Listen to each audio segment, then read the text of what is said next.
Hi, happy Saturday. Hope everyone's alright. I'm just going to have a ramble. I've got some stuff that I want to say, and it's not about current affairs, but it doesn't matter. It's funny because yesterday I was so desperate to do a video, and you've got a lot of energy and shit and fire in you. And I was all pumped up about the continued madness surrounding this coronavirus bullshit. And I so wanted to just have a big rant and, just sort of like throw out a few fucking things that needed to be said, but the energy's gone. It might just come back, but I wanted to do a video for myself, again, just to solidify a little bit more of what I'm learning about this plasma science and Jedi training. And I'm going to put a video down below from Dan Winters, who this is all based off his work and my own experience of my Kundalini awakening, or my spontaneous mystical experience. And so I know I've said this a million times before, but if anybody's not heard, I had this mystical experience. This is how this journey started off for me, and it was only back in March 2018, but I was having some astral battles, and it was a dark period of time of my life.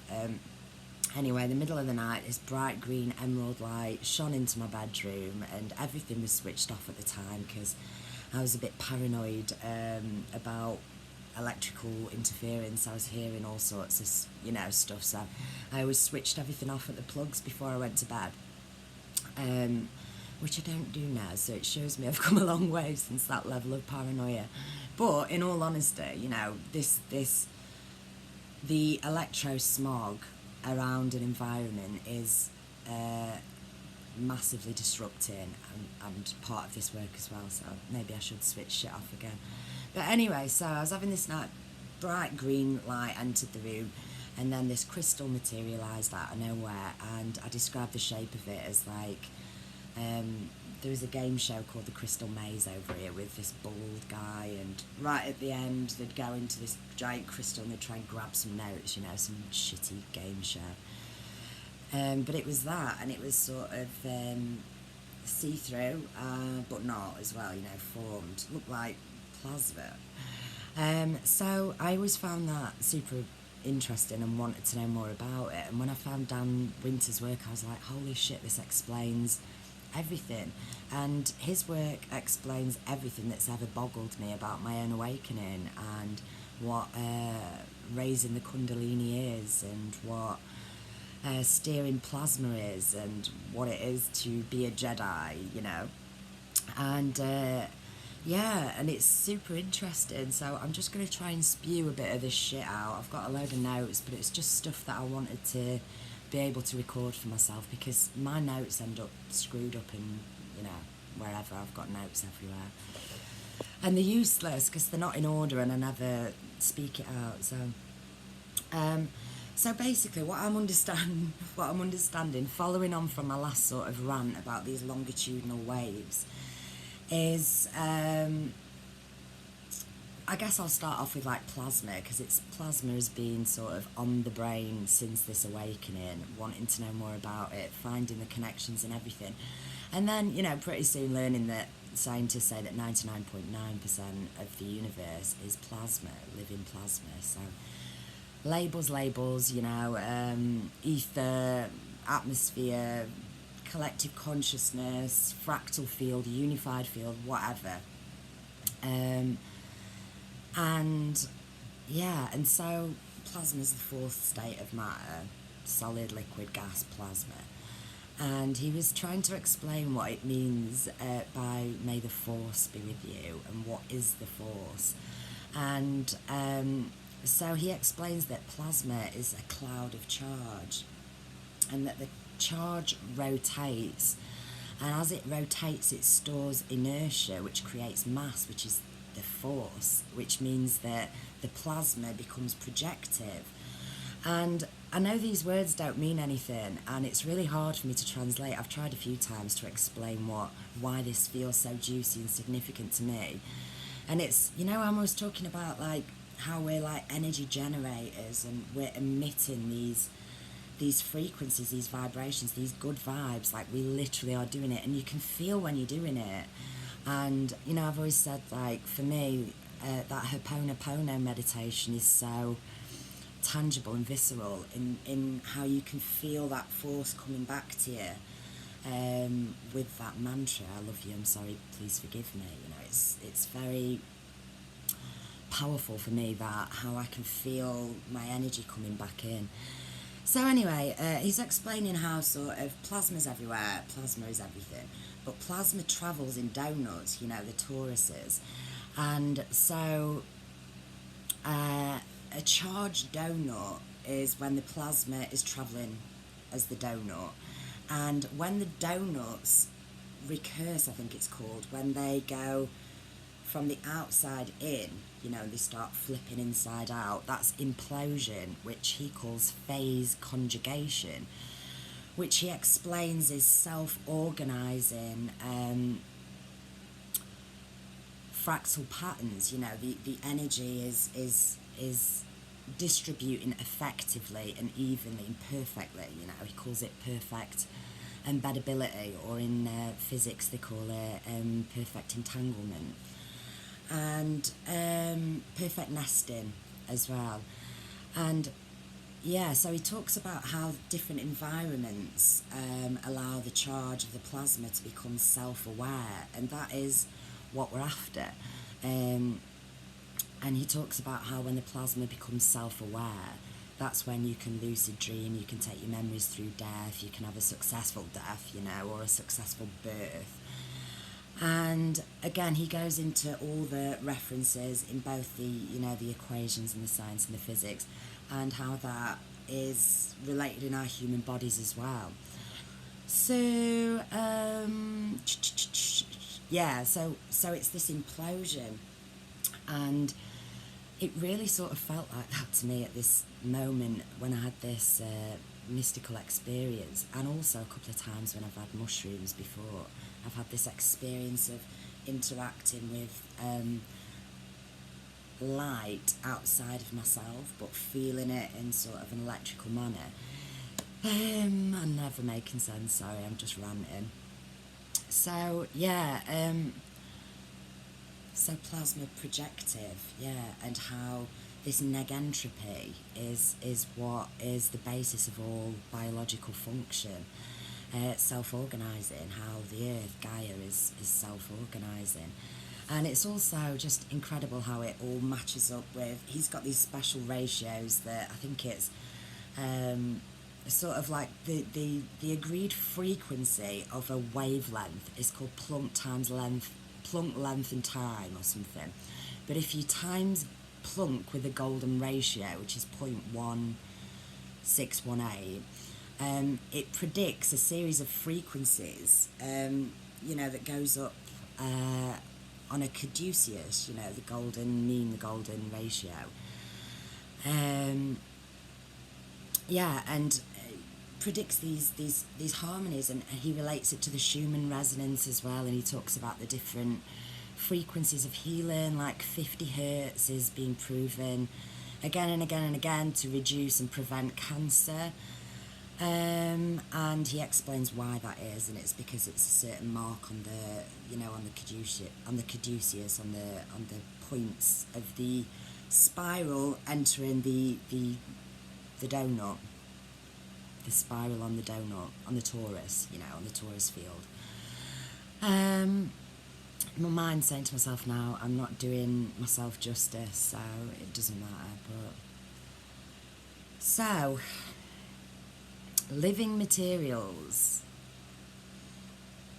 to allow charge to distribute efficiently, to breathe charge. It's all about the dielectric constant, and so that interests me in other ways as well, in regards to the blood. But basically, so the aura can breathe, basically, so the force can be with us, so we can take the unified field and give it back. You know, it's almost like joining into the field. And he talks about that's how why shaman can steer tornadoes and things like that, and why tornadoes will rip apart metal caravan parks, but they won't rip apart sacred, you know, stone buildings or anything that's embeddable, basically, that allows the charge to perfectly embed within it. So, and he talks about, you know, the spinal liquid pump and how that's the Jedi brainstem, you know, it's just below the amygdala, the sacral cranium pump, and how that's a 0 point of the harmonics, the Kundalini pump wave, and how it's conjugate and negentropic, which again just means this perfect self-organising expression of energy after the implosion. And he says that if your spinal liquid is pumping, which is definitely what the Kundalini feels like, isn't it? That it's clinically impossible to be depressed. That is like the definition of plasma projecting. And so I just love it, and I love how that, you know, it wraps up in all the other things that I'm interested in and acknowledging with regards to chakras and all sorts of different things. So yeah, so it's all about optimised translation of vorticity, what we do with this charge, this plasma, and perfect implosion, charge implosion. So he goes on, he's got loads of technologies, and it's impressive and vast, his work of what he's doing. You know, he's doing a lot of plasma healing as well, and he's got water imploders, which give obviously this perfect water structure for optimised growing, seeding and stuff like that. So it's super exciting and interesting. And also I'm back onto the I'm wanting to try out a bit of the sound healing frequencies, you know, with the tuning forks. And I was listening to this lecture the other day, this lady who sort of pioneered all this, Eileen Day McCruisk, I think she's called, or something like that. And I might find that video and put it down as well, but she talks about how just with tuning forks and coming into your electromagnetic field, your aura, your charge, your ball of plasma, you can hear with the tuning fork any dissonance, any note that is not in the right harmonics, and your body automatically hears that and automatically resets that into a more coherent harmonics.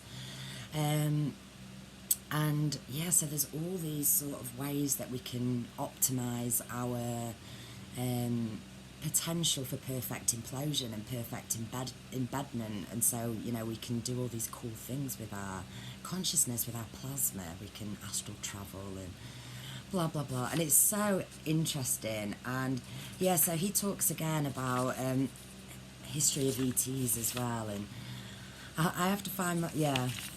Anyway, it's super exciting. I'm going to have to go now because I haven't got too much time. But, yeah, so if we create centripetal force constructively, negentropy, the local binding energy increases, which means every atom in your body and everything around you increases. Whereas if the centripetal force destructively, if we create centripetal force destructively within our body, which is, you know, hate and all these lower emotions, not opposite to gratitude, compassion and love, basically, the binding energy decreases and atoms nearby fall apart. So it affects every atom in your body. So for healing, and you know, it's paramount that we clear up our auras and we understand maybe, you know, some of the physics behind it as well. So I'm going to attach those two videos.